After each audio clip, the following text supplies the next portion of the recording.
Welcome back to our coverage from Brands Hatch of the Caterham meeting here, and we're about to go 310R racing. The man on pole position is unbeaten so far this year, would you believe? Let's go and grab a quick word, if we can, with Lewis Thompson. Lewis, we had a quick chat earlier on, and it's then unbeaten. How much pressure does that put on you? Yeah, a lot more pressure than it should. You know, going unbeaten so far, 5 races on the run in the National Championship, but yeah, it just makes it so much harder, but got a lot of confidence and a lot of momentum with me, so it's just good to keep it going. I know you were saying you missed the first rounds because of, you know, you were working on your studies, you had your exams, and that's a good thing to do. You're waiting for the placement, the results this week, I think they come out. What day is it, Thursday? Tuesday, so yeah, hoping to get the grades and get to my uni, so. Imperial College, you were telling me as well?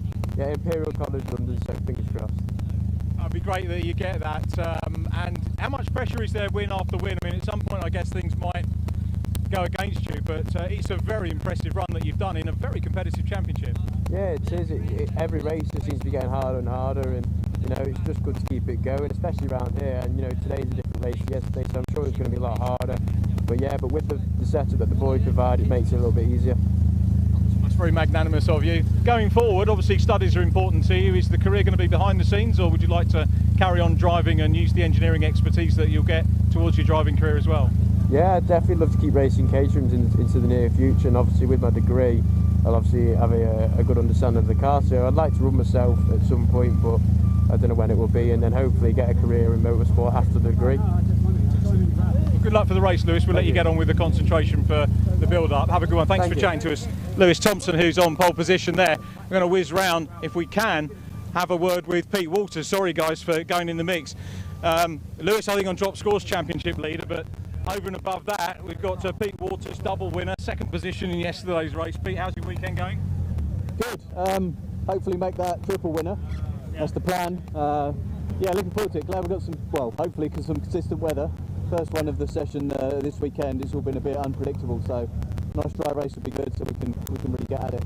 It's looking all right at the moment. I know when we were setting the camera up earlier, every time we got the camera out, it was raining. We put the camera away and it dried up, and people weren't sure what to do with tyres and setups, but things looking a little bit more settled now. Tell us about the drivers around you. Good camaraderie in this championship, and a lot of respect shown, I think, in all the racing we've seen so far. Definitely, yeah. I mean, full commitment and trust with the guys that are around me. So it's so nice to knowing that they're going to give space, they're going to be kind, you're going to be honest with each other, but at the same time, you know, there's no inch left there. They're going to race you hard. That's good. Wish you well for the race, Pete. Thanks for chatting to us. Thank you, mate. Pete Walters there. If we can, I'm going to grab a quick word. This guy, I don't know if he'll remember me. This is James Wingfield. His dad used to work with us on the South London Cable programme. Wingers, how are you, old fella? Yeah, very good, thank you. Very good. Good to see you again. It's been nice to see you, yeah. And good to see you, Caterham. How's it going? Oh, it's been good. Great fun. I love racing in this. Done it for a couple of years now, and this year in particular, I've started to get a few podiums. You can see on the bonnet a few little royals to represent them, and yeah, hopefully a couple more this weekend. Was it Formula 6 karting? I think we caught up with your dad was commentating on it, wasn't he? It was, originally. yeah. I mean, similar territory. I'm not commentating on my son, but he's just starting to get a little bit. But how old were you when you did F6? Well, when was that? That was in the 90s. So I wouldn't want to say because it would give away my age now. But yeah, no, that was great from Formula 6, and yeah, I managed to keep racing a little bit on and off, but even to this day, so a great start. A lot of people sometimes pick an easy championship, but there are easy championships that you can pick to race in. A Caterham championship is never ever easy, is it? No, I've done the opposite. This is about as hard as it gets. The quality in this field is so high. I think we've got about 15 cars here today, and I'm guessing about 12 race winners. So any result in this series is really worth celebrating, to be honest. Yeah. But it makes you a better driver. How much of the Caterham ladder have you done? I joined as a 270. Obviously, I had a bit of experience in karting and other stuff as a youngster. Yeah. So I didn't join as the academy. That wouldn't be right. So I joined a 270, and now I'm just... James, the whistle's back. Got to get off the holding area now. Good luck for the race. Good to see you again. Good to see you on the podium. We're holding James up there. He's itching to get out. We're itching to get up to the commentary box and join Scott once again. Scott, over to you.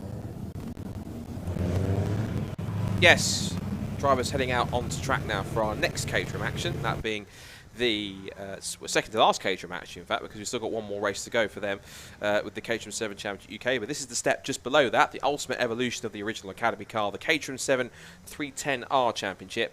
This is where it gets to the top level, which we'll see in a little bit later on this afternoon. So we had race 1 yesterday, which was a fairly dominant win for Lewis Thompson, who won all the races since he'd come in. He missed the first 3 races at Donington Park, but he came in at Knockhill, then at Silverstone, and has won all 5 races that have been run since Donington Park, including yesterday's first race. So he's aiming for 6 on the bounce if he can manage it. But of course, he's got the likes of Pete Walters, James Wingfield, and others who will be snapping at his heels. Here's the grid then. So Thompson and Walters on the front row of the grid. It's Wingfield and Evans along on the second row behind them. Mike Evans back in the Caterham after a couple of years away. Andrew Murgatroyd and Harry Cook come next on the third row, followed by Lars Hoffman. A better starting spot for him this time, up in 7th, alongside David Yates, who had to recover after a first lap spin. As did also issues for Andy Lees. He started on pole yesterday and threw away the lead in the early stages, climbed back up to 9th as a result. Harry Landy starts and Douglas Christie on the 6th row of the grid. Then in row 7, we've got Gary Curtis and Stephen Metcalf. And then at the back of the grid, in 15th place, we should have on his own on the 8th row, but last but by no means least, Chris Welch to round out the grid. So 15 cars, all present and correct from yesterday. The weekend, as mentioned, it's pretty much running fairly well at the moment for Lewis Thompson, having scored 4 wins on the bounce. He's made incredible progress up the table. He came into the weekend on overall score 7th in points, where it was Pete Walters who had a very consistent run and hadn't finished a race incredibly lower than 2nd all season. So, and he managed to keep that record up yesterday.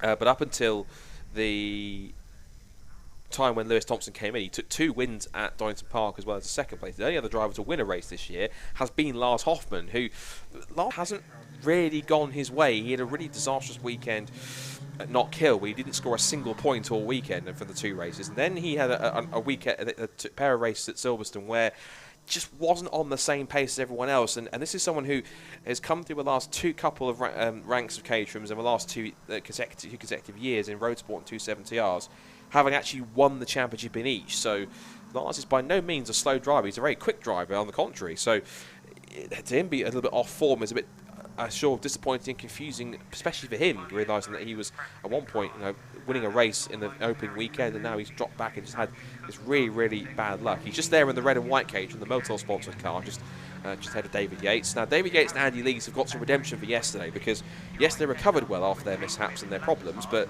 they want to try and get themselves a clean start to get themselves up amongst the front runners with a good, strong getaway from the grid. Andy Lees, I'm sure, all he wants to do is to make sure he gets through the first couple of laps without dropping it, because that's exactly what he did in the first race. Took a great pole position, led the first couple of laps, then just coming exiting through Surtees, caught a bump or a damp patch on the circuit, just lost the back end and went spinning off the road, but got back onto it again and had to pick his way through from towards the rear of the field up to what was eventually a fairly respectable 9th place, given where he was towards the rear of the pack. So the field makes its way onto the grid. It is Lewis Thompson in the sort of gold, sort of pearlescent type livery on that car. He's in car 79. Pete Walters in the all-black car with the white stripe down the middle. The red and yellow car with the fluorescent yellow wheels, that's James Wingfield. The green and red car is Mike Evans. Andrew Murgatroyd, the blue car with the yellow stripe, and Harry Cook, the black car with the white and red striping on it as well. And Lars Hoffman, watch for him from row 4 alongside David Yates and Andy Lees. The red lights will come on any moment now as the green flag flies at the back of the grid. Red lights on for the second Bilstein Caterham 7-3 to our championship race. Is a decent start from the first. And James Wingfield got his avenue closed by Pete Walters. He gets swamped by everyone else behind. Murgatroyd, Yates and Hoffman all pile past him. So Wingfield really had to back out of that. I think, to be fair to Pete, probably didn't see him charging through, but David Yates from nowhere comes steaming up the inside of Murgatroyd. Said he needed a strong start. From 8th on the grid, he's up to 4th already. So a cracking getaway from David Yates. Always makes contact with Murgatroyd. He goes over the curb at Graham Hill Bend, around the out. David Yates is not hanging around. He's already on the back of Pete Walters. As Thompson leads, Evans is up to 2nd, Walters 3rd, David Yates 4th, and to 5th, here comes Lars Hoffman. Either he's tuned into me or he's found something over the weekend, because Hoffman's now up to 5th position. Murgatroyd's the one that's going slightly backwards. He started 5th, down to 6th. Cook is back in 7th place after he started, where he started. Cross the line go the leaders. The battle is on here at Brands Hatch. It's fired it up the inside of Mike Evans. That doesn't really work. Walters, meanwhile, has got past Evans again, back into 2nd place. Evans tries to come back at him. Yates is not going to give up here, diving back up the inside. And he looks pretty fired up for this one, doesn't he? Just working away at the wheel there as they head their way down into the there for Harry Cook is Murgatroyd. Poor Andrew is caught out of the shuffle here, so he's lost 1, 2, 3 spots, and so his momentum is completely gone. He has to try and rebuild it up again in the next couple of laps, but try and make sure he doesn't lose too much time to the cars in front before he's realised it's too late and he's out of the tow with plenty of time to go. So I think it's a slightly reduced time for this race. It was normally half an hour, but because of the delays for the earlier restart that we had towards the beginning of the afternoon, it's a 25-minute race here for this second 310R encounter. Thompson in the lead. As you see him there turning into Paddock Hill Bend, 53.767. So he takes the first proper flying lap on great racing conditions, not the lap off the grid. And now here comes Lars Hoffman, who in turn is trying to attack David Yates, who in turn is trying to get past Mike Evans. So essentially David Yates thinks, well, the best form of defending myself past him. And so the only way you can do that is to try and line him up for a move either exiting Graham Hill Bend here or possibly on the run down the pit straight towards Paddock Hill Bend once more. So 2.5 minutes still gone in this race. Thompson trying to pull away here, but Walters and co want to try and pin him down as quick as possible before he starts to run away too much. Remember, his win margin yesterday was almost 9.5 seconds, which is very un-Caterham-like given the close nature of the racing Caterham provides. He certainly wants to try and pull away as much as he can, Lewis, but everyone else wants to keep him in touch and make it a close race. Harry Cook sets a new fastest lap of the race now. It was James Wingfield, but it immediately goes to Harry, 53.614. There is just behind Andrew Murgatroyd. I think that's Jeff Price. It is in P10. Had a good run in 10th position. Ooh, and there goes. That was David Yates side by side with Lars Hoffman. And he has one out, so it's now Yates still in 4th position. Wingfield's been shuffled down to 6th now because he's behind both Yates and David and Lars Hoffman. Also in there too appears to be Harry Cook in 7th place. Andy Lees is not too far behind. He's in the top of the next pack, which includes Harry Landy, Andrew Murgatroyd, Jeff Price and Douglas Christie's in there too as well. So keep an eye out for that one. So heading out of Clearways. Keep an eye on the gap between Walters and leader Thompson. Let's see what it is. Well, it's new fastest lap of the race initially for... Well, it's new fastest lap now, 53.472 for David Yates. So he's the fastest man on track at this point in time. Unfortunately, my timing screen is frozen again, so I can only rely on what I've got on the left-hand side on the timing tower on screen. So 21 minutes to go.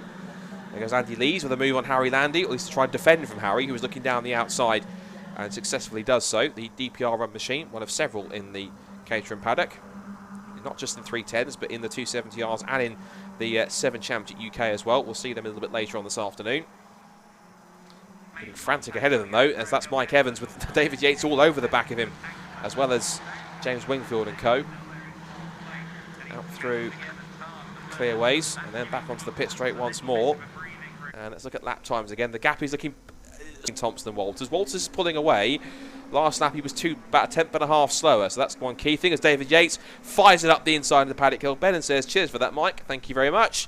He's up into 3rd place down a possible podium, but Evans is not done here. He tries to go up the inside.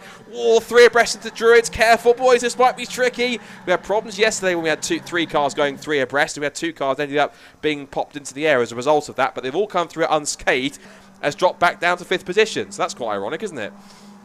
So it's now Mike Evans 3rd. It's now Hoffman 4th, Yates 5th, Wingfield 6th, and Harry Cook down. He's still in 7th position. So the pack now going on for 3rd. Here comes Hoffman, going for 3rd on the inside of Mike Evans. Just the outside lines favour, the better momentum keeps him in front. And he's just going to hold on for the time being. So down the pit straight they go, all in one big tow together. There they go. Evans, Hoffman, Yates and Wingfield all together. Look at them 2 by 2 into Paddock Hill Bend, side by side for 3rd. There goes Evans. Here comes David Yates again. Remember me, Lars. Back up the inside he goes. Can't get it done. Oh, lost in momentum. Up the inside goes Lars Hoffman. There's the top 2 for 3rd place. It's anyone's guess. Hoffman back up the inside line. There goes Harry Cook around the outside of James Wingfield. He's getting his elbow stuck in as well. He's now up to 6th position, so that's now past James Wingfield into his expense. Oh, last Hoffman got bulked behind Mike Evans. Passed up the inside goes David Yates. Can hardly breathe for a second. Race behind the top 2, and I think Walters also, to add on top of that, he's starting to catch Lewis Thompson, so we could get a battle for the lead, and there's a titanic scrap for 3rd place, and there's still 18.75 minutes to go, so they've got plenty of time to sort themselves out, but the top 2 are in a class of their own right at this moment in time. Here they come. It should be a quintet, but it's 4 of them all together now back towards Paddock Hill Bend. All staying line astern. Yates took to the inside line to defend from Lars Hoffman.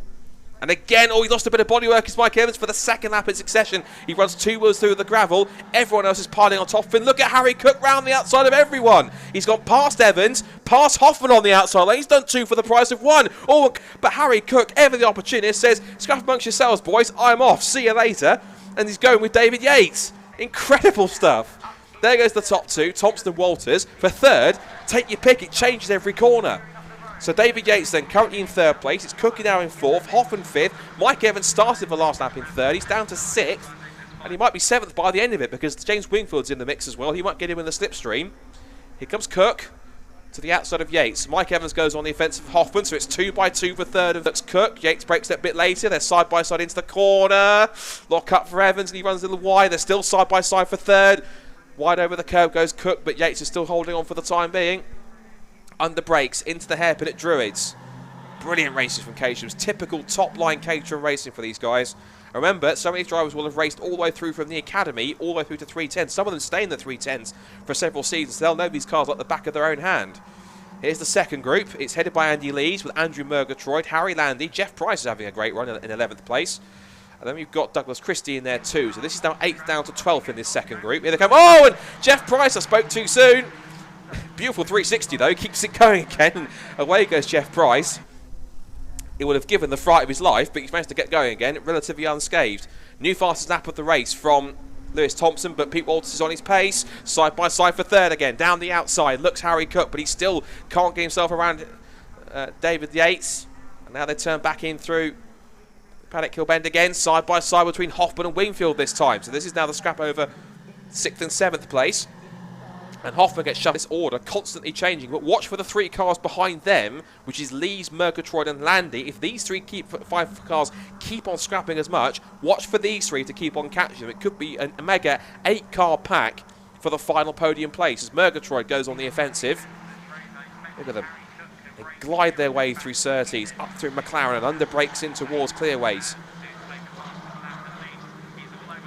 Still having 1 or 2 issues with my timing screen to give you some latest times. It's stuck on the end of the first lap, so again I can only go by what I've got. So in terms of lap times, in terms of gaps, I'm afraid all I can give you is just what I can see visibly rather than my lap times to see if I can work it out, so apologies for that. But the battle of a third continues. I think the wind is getting to the camera as well because it's incredibly strong here. Very blustery day here at Brands Hatch. Getting blustery at the battle of a third here, that because it's side by side and David Yates gives him a little elbow. Get out of it, Harry. I'll hold on to 3rd place if you don't mind.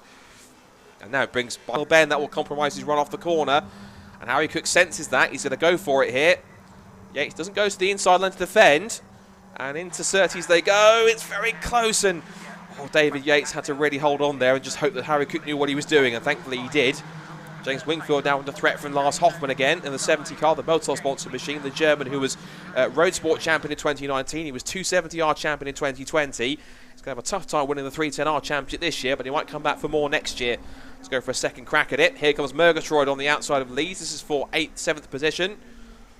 And under brakes, they turn in through Paddock. Can he get the slingshot on the exit? He'll certainly have a go. Which way is he going to look this time? You certainly have to go to the outside at this point in time. And there's Mike Evans round the outside of David Yates. Where did that come from? Mike Evans pops up into 4th place at the expense of David Yates. David Yates must have thought, thinking, how has that happened? But he's going to try and get him back on the exit here. He'll try and get into the slipstream. Down towards the left-hander at Surtees. All 5 in a line together. Look at that, as close as you like. Oh, a little wide there for Evans over the pressure. And now here comes Wingfield up the inside. David Yates thinks, oh, not another one. Another one trying to get past me. Just let me have my own race. Stop overtaking me. Now, the traction on the exit will help for David Yates, but then Wingfield will have the tow. He's boxed in here. He's behind Evans. He's got David Yates to his left, but he manages to find a gap between the 2 of them. Here comes Yates back up the inside again. But still, no move through. And look at Hoffman trying to get in the mix as well. These 5 are brilliant. The top 2 are, as they are at the front, very evenly matched. But these 5 are having a riot of a time in 3rd place. This is over the final podium place. They should all get a trophy at this rate, given just how hard they've been fighting. And we've still got 13 and 3/4 minutes left to go in this reduced 25-minute race. So we still haven't hit the halfway point yet, which is incredible. I'm probably betting at this point in time how hard these guys are fighting. They'll be happy, but also pretty exhausted at the end of all this battling, because it does take out of you. These are pretty physical cars to drive at times, these Caterham, particularly when you're racing them on the limit. They do take quite a loss in terms of holding them to be smooth, because they can move around quite a bit. Lewis Thompson sets another fastest lap of the race, extends his lead by about roughly half a tenth or so. Back comes this 5-car scrap for third, spreading out a little bit here down towards paddock. But still Cook from Evans, from Wingfield, from Yates, from Hoffman. That's third down to 7th. There's Lewis Thompson, by the way. Now the gap is, it looks pretty static between these two. Again, now our timing screen's popped back into life now, so the gap is, last time by, it was 9/10 of a second, or just under that, so it was a slightly faster lap for Lewis Thompson, who fastest lap of the race, but they're both lapping as quick as each other, which means as though that it seems to me that not only the class of the field, but if Pete Walters keeps on his progress, there's every chance he could start to close in and even try and make a move on Lewis Thompson and deny him his 6th win in a row, because of course that it makes him the most successful driver in the pack already, having won 5 races from the races he's competed for, every single race he's run so far. 100% win record for him from 2021 in terms of every race that he started he's won. As for that battle for third down to 7th, that's calmed down a bit now, so we can carry on having a look at our leaders for the time being. And Walters last time by was about a quarter of a second quicker, so the gap is down to 0.6 of a second. Game on for the race lead, because Pete Walters will start to keep on closing in. Look at the way he tries to just rotate the car on the edge of the circuit, try and get a little bit of extra rotation to help the car turn in, to give it a bit more momentum through Graham Hill Bend. And out through Surtees again. I love the way these cars just, the amount of pace they carry through, where they just swing and glide their way over the tarmac through Surtees, up through McLaren, up through Clearways, and then back onto the power again through Clark Curve, and then hugging the inside line across the pit straight. There's the top 2. How about our scrap for third? How's that looking as we wait for them to come to the shot? There it is.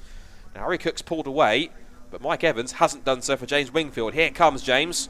Down the outside he goes, side by side for 4th, into Paddock Hill Bend. Mike Evans will have the inside line and therefore has the track position. But the racing line gives Wingfield the chance to swing back to the inside and have a go this time. So he pulls level. They're going to be parallel on under brakes down towards the braking zone for Druids. Turning in, and that is 1 position gain for Wingfield. And Yates was trying to follow him through late on in that corner, but couldn't quite just poke his way through. So he's going to have a try next time. He keeps close to these next few corners. Just disappearing down the back straight. Rest of the top 10. Well, David Yates, Lars Hoppman's dropped back in 7th place. He's just there watching on the fringes of this battle as David Yates again. He thought about it. He was thinking about a move, and he's still thinking about it, getting over the curbs on the inside. So he's going to try and press on as hard as he can, keeping the toe. But he has to bear in mind that Mike Evans has the toe as well. So whatever David Yates is trying to do, Mike is trying to do it back to James here. 10 minutes 20 seconds to go in this second Caterham 310R race. Turn in through the hairpin at Druids again. Lead gap is now, it's toing and froing at the front. It's about 8.5 tenths between Thompson and Walters, so no real change between them. As we now watch our battle for third, make it battle for 4th going out towards Surtees now. Oh, and Harry Cook, look at the way he threw the car into the corner through Surtees. Wingfield's up over the curb as well, so you can tell he's pushing. They're all right at the limit here. That's the best bit about Caterham racing. There's never a dull Caterham race, because there's always a battle like this going on. It's even when they get to a bit of a stalemate, the fact they're all of them are towed together and trying to make a move, it's always quite tense when you watch a Caterham race, because you always sense that something's about to kick off at any moment. Any time someone can make a dive up the inside or make a mistake, and just one little slip and it can bring the whole chasing pack behind. If there's a big group of cars, just bring them back into contention, and then you've got a fight on your hands. These Caterhams really are like nothing else that anyone will ever drive and ever race, and they really are a unique experience, and they do put on some fabulous racing.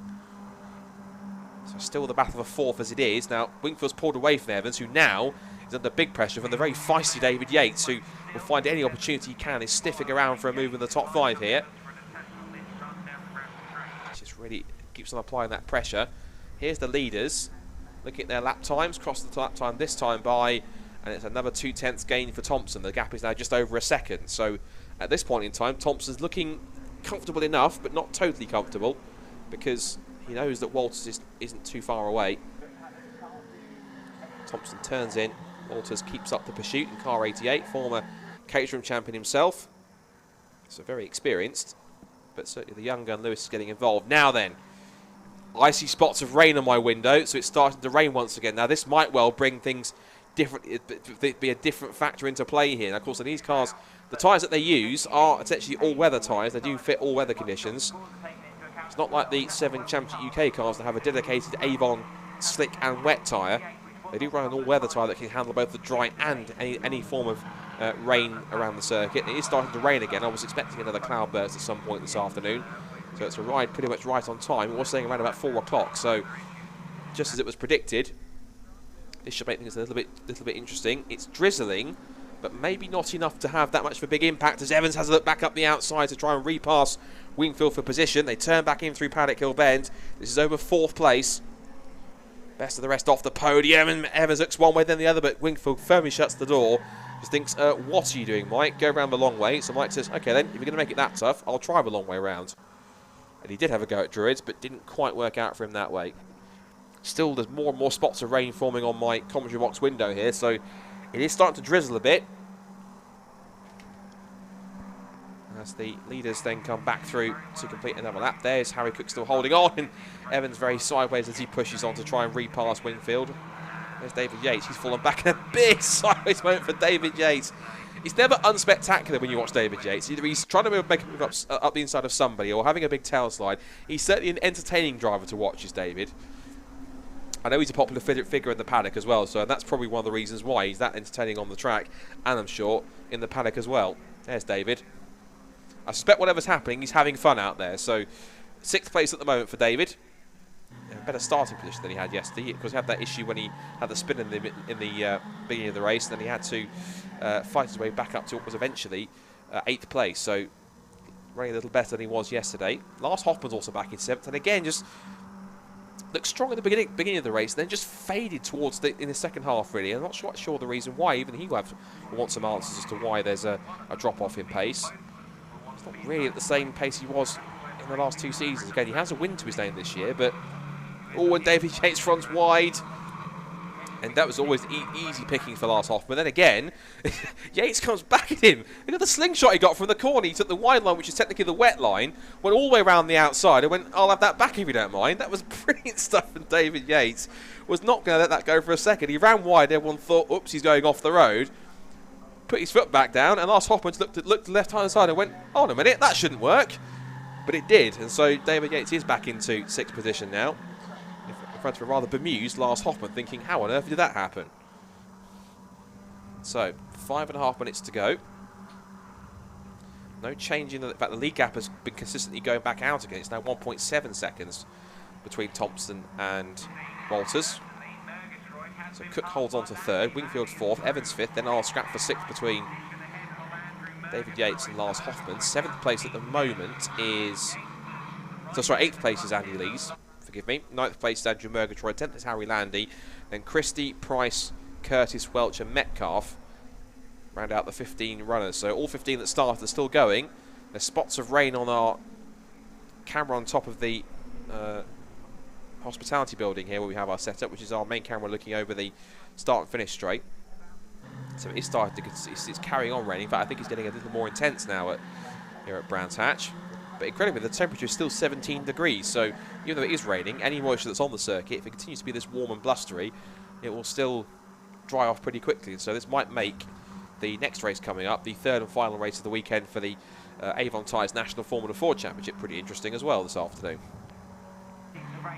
Less than 4.5 minutes to go. Lars Hoffman's pushing on to try and get past David Yates again. There is Andy Lees, who had some adventures yesterday, started on the pole position.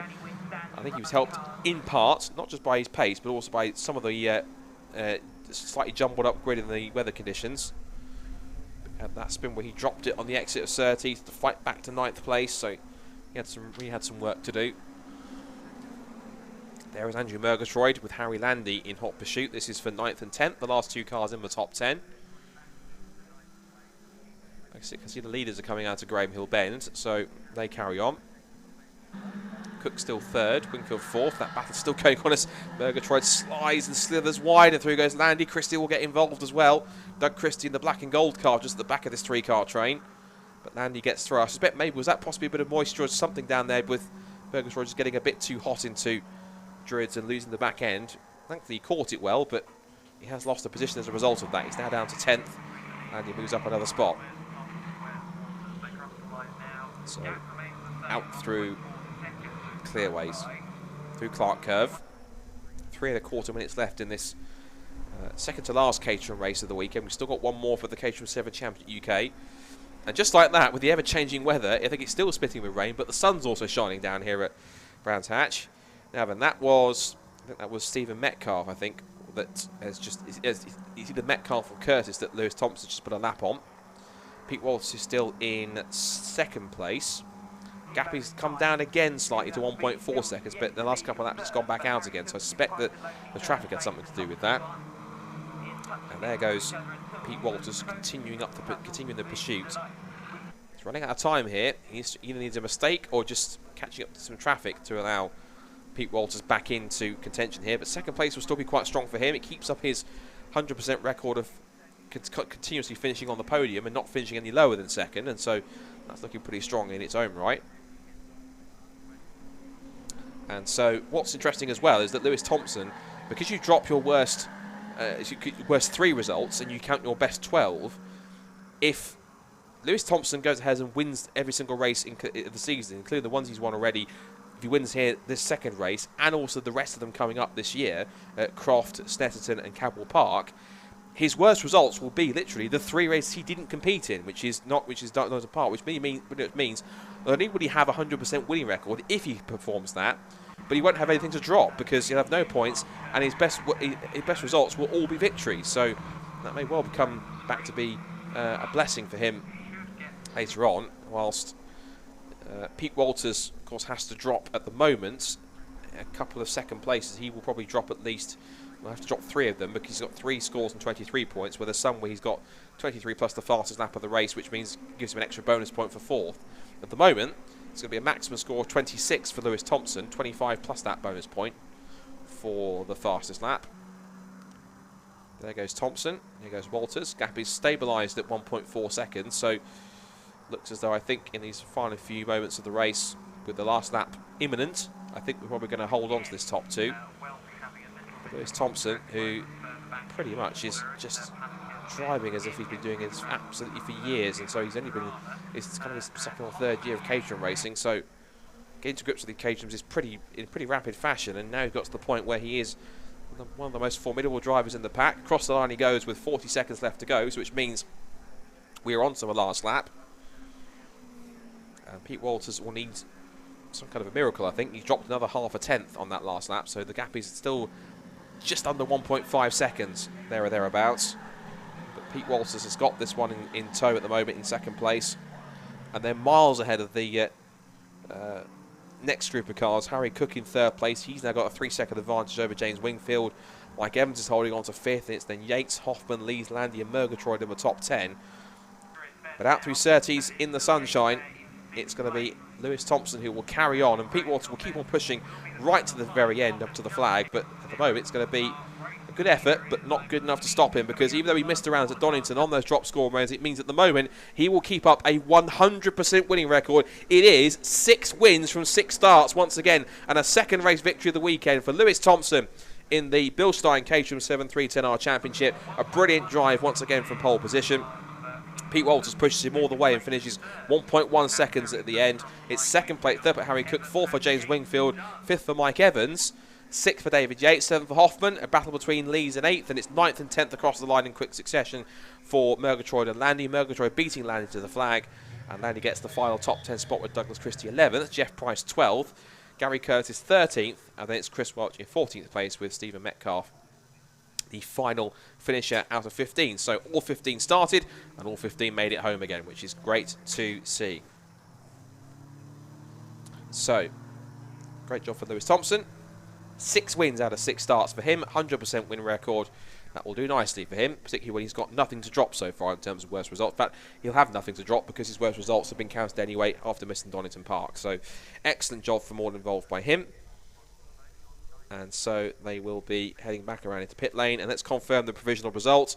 It is Lewis Thompson who wins then by 1.1 seconds from Pete Walters in second place. Harry Cook finishes 3rd.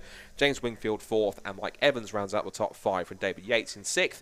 Lars Alexander Hoffman in 7th place. Then Andy Lees, Andrew Murgatroyd and Harry Landy round out the top 10.